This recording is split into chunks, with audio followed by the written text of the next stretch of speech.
COAS, Lieutenant General Farouk Yahaha arrives in Enugu to launch Operation Golden Dawn. Welcome to the news and thank you for tuning in to listen.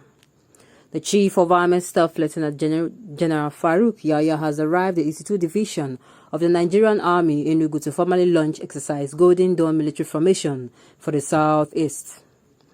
The exercise is designed to combat criminal activities including kidnappings, armed robbery, intercourse clashes, and recently banditry that has claimed lives and destruction of government facilities in the Southeast. It will be recalled that the military formation was first launched in 2016, named Exercise Egweke, on the 17th of October 2017. It was renamed Exercise Atilogudo, with the rising spate of insecurity in the zone 4 years after the Chief of Army Staff is here to launch yet another military operation now known as Exercise Golden Dawn. Instead of round-table talk to sort the issue that causes what is happening in the South, is to invite army to start massacring innocent souls. God is watching. I did not understand why the government, the federal government, cannot comply, cannot take the option of a round-table discussion. That has been, this advice or this suggestion has been going on for years. A lot and a good number of people, citizens, people holding public offices and all, they have been suggesting that the government should have a round table before the brouhaha in the East got to this extent. I beg your pardon. Before it got to this extent, they have been told to at least call each region, tell them to be represented, and at the end of the day, it should be that a solution is going to be preferred, and not just a solution that will quiet down a lot of the brouhaha, a lot of the agitation, a lot of the agitation for referendum and restructuring. But they do not want to take the action. Instead, they take this particular action. This will mean more loss of lives. I do not understand why it has to get to this point where more people will have to lose their life before the government will listen. Let the army not worsen an already bad situation with its operation in different parts of the country. Exactly my point.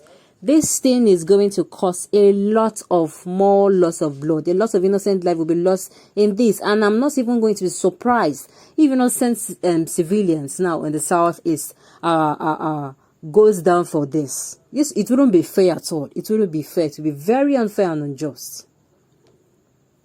The Igbo nation has never had it this bad. We are being humiliated and emasculated by a people we are far better than in every respect, in every sphere of human endeavor, and yet our allies persist in making their best argument for them and treating like lepers as cons who dare to challenge this affront against us as best as they can. I'm ashamed to be myself a member of these allies, an ally so venal and catarrhs that it stands for nothing and therefore falls for the crumbs that fall off the master table into their mouth. Exactly. The governors in the Southeast have refused. I would say has blatantly refused. It is the refusal to address this state of insecurity in the state that caused the loss of life of the husband of late Prof. Dora Akuli's husband. He was recently murdered, I think last week. God bless his soul. It is due to such insecurity. Now, I am not going to forget, or Nigerians will not forget, that it is when this happened now, that the governor of Anambra State, Willow Biano, said he is placing a 20 million naira bounty. It is when a public figure, public figure goes down for this. Someone who is known and recognized by both those in the office, those in government position, and those that are civilians. Now I'm going to ask, what about the common man like you and me? Do we have to continue keep paying for crimes we did not even commit? This thing now, every action that is being done in the East, in fact, no, every action that is done everywhere has a ripple effect. And it is a pity that the ripple effects are not, most of the time, does not go to those who it does not go, how am I going to say it, backward now? It doesn't. It doesn't affect those, but it is forward. It affects those that has little or nothing to do with this issue.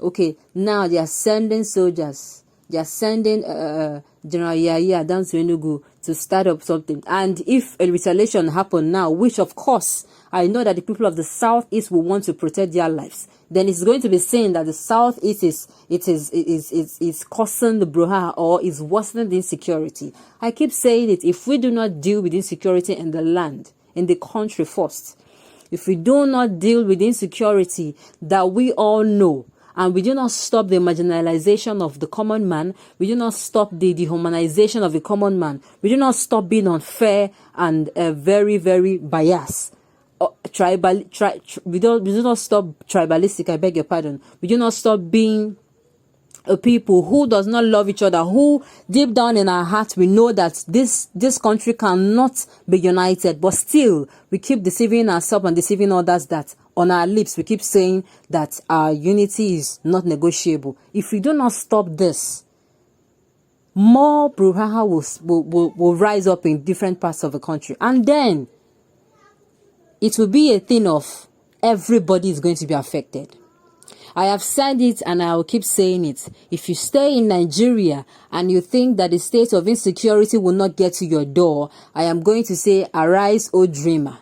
The way it is going now, it is going to affect everybody soon. It will affect both everybody, both human, both animals. It will affect them soon. And this is where we do not want it to get. We do not want to be like, for goodness sake, other countries. We do not want to be like Sudan. We do not want to be like other countries which we hear in the news and we even fear for them. We do not want to be. We were once upon a time a very peace-loving people. There was serenity in our land.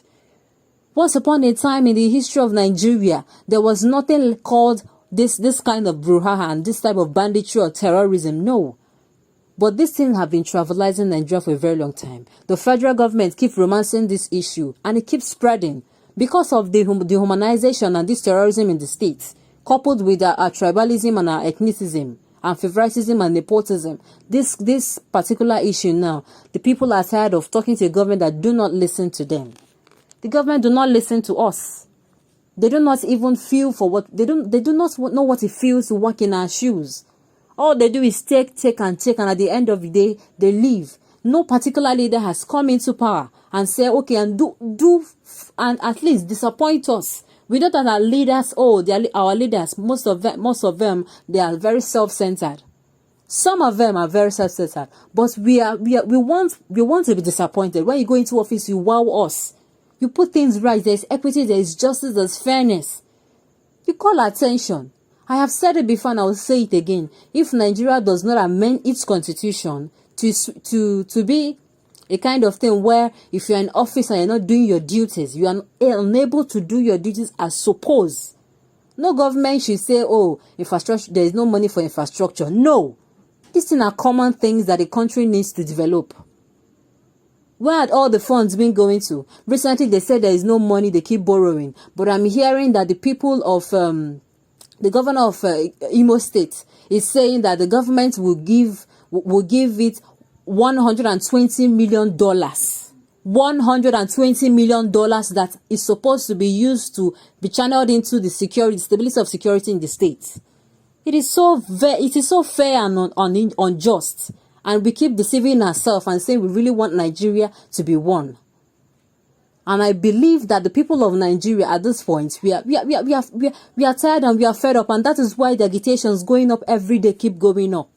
That is why anything that is going to trigger the people the more, to agitate the more, should not be done. But yet the governor, I beg your pardon, the government keep making us seem as if they do not listen to us, they do not care for us, and yet they come out and say we are united and we are undivided.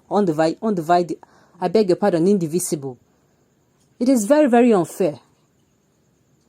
And I believe that I speak on behalf of the people of Nigeria. On this note, we have come to the end of the news. Thank you for tuning in to listen. Till I come your way next time. Enjoy the rest of your day.